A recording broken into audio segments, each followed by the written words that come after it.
Here we are, day 6, the final day for our Confrontations course, and I want to make this a nice quick one that you can come back to any time to quickly refresh your memory on what you need to know about confrontations. I've got 5 key points for you here. Rule number 1, don't try to win, just try to express the truth as accurately as you possibly can. Confrontations are not about winning, they're about self-expression and self-respect. Okay, keep that in mind at all times. That is the number 1 principle. Ironically, you'll win more with this principle. Number 2, if you get emotional, if you get agitated, it's because you're trying to control an outcome. You might not be clear about what it is exactly, just trust that the emotional reaction is because of that. If you're nervous, if you're angry, aggressive, defensive, confused, outraged, you're trying to control something. Figure out what that is and let it go. Is it them you're trying to control? Let them be whatever they are. Is it a situation you're trying to get? Let that go however it's going to go. Just let it go. Focus on being honest instead of trying to control things. When it comes to respect, let them respond, but don't back down.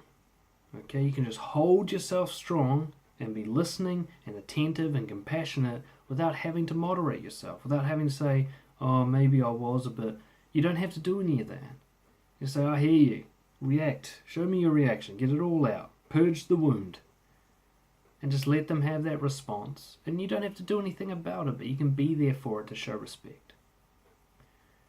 Number 4, is it number 4 we're up to? Use the beard model. You can use it to give positive feedback as well as critiques and confrontations, but use it for tricky ones. If there's a case where you can't trust how you're going to speak, plan it out a little bit. If it's going to be an emotional one for you, plan it out a bit so that at least half of it isn't complicated. At least you don't have to make up the words on the spot. You can write the stuff down, have it with you, read it out to people. I prefer doing it in person rather than like text or email, but even over the phone you can read it out to them. You'll make so much more progress if you do this live with your actual voice than if you hide behind electronics.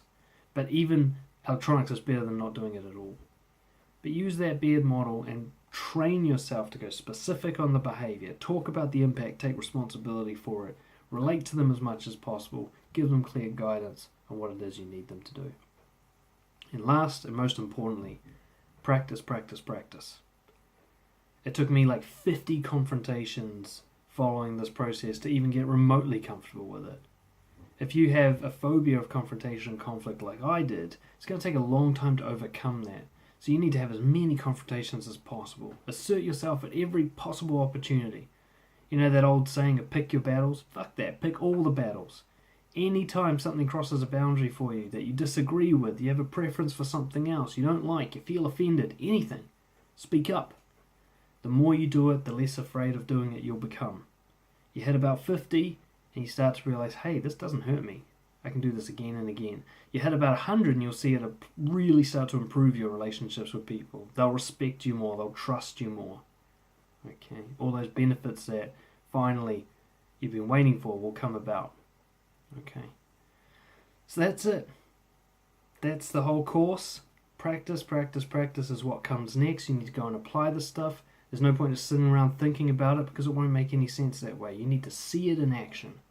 Go give it a go. Get in touch with me if you want any further support. And we'll see you for the next course, hopefully, whenever that comes around. Cheers.